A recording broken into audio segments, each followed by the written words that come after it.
मेरे प्रिय शिष्यों, आज मैं तुम्हें एक कहानी सुनाऊंगा।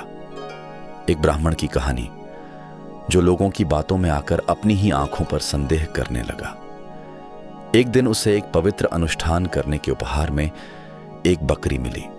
यह बकरी हम सब की तरफ से आपके पवित्र अनुष्ठान के लिए उपहार है।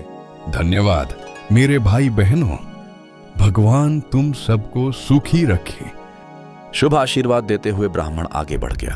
अब ब्राह्मण आराम से रास्ते पर चल रहा था। बकरी उसके साथ साथ चल रही थी। ब्राह्मण सोच रहा था कि आज का दिन बहुत मंगलमय है, लेकिन वह जानता नहीं था कि 3 चालाक चोर उस पर नजर रखे हुए थे। वे सोच रहे थे, यही है हमारा निशाना। बहुत सीधा लगता है, जल्दी फंस जाएगा। योजना याद है ना?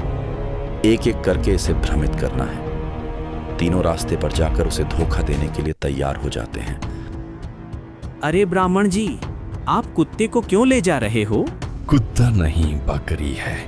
कुत्ता है। हमें बेवकूफ समझ रखा है क्या?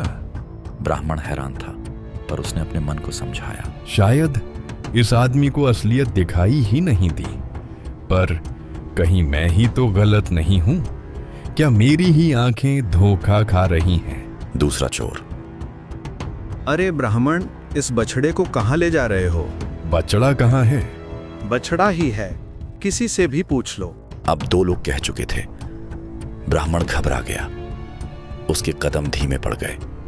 वह मन ही मन सोचने लगा, क्या सच में मेरी आंखें ही मुझे धोखा दे रही हैं? तीसरा चोर आगे आता है। ब्राह्मण जी, बच के रहिए। ये तो किसी खूंखार जंगली जानवर की तरह लग रहा है, एक पल में हमला कर देगा।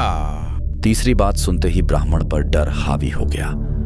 घबराए हुए उसने बकरी का रस्सा छोड़ दिया और तेज कदमों से आगे भागने लगा। बेचारा, पीछे मुड़कर देखने की हिम्मत भी नहीं हुई। देखा, ब्राह्मण सच में फंस गया। बिल्कुल योजना के मुताबिक। अब बकरी हमारी हुई। हा, बेचारा ब्राह्मण कितनी आसानी से बेवकूफ बन गया। बेचारी बकरी चुपचाप खड़ी थी, जैसे उसे कुछ समझ ही नहीं आया हो।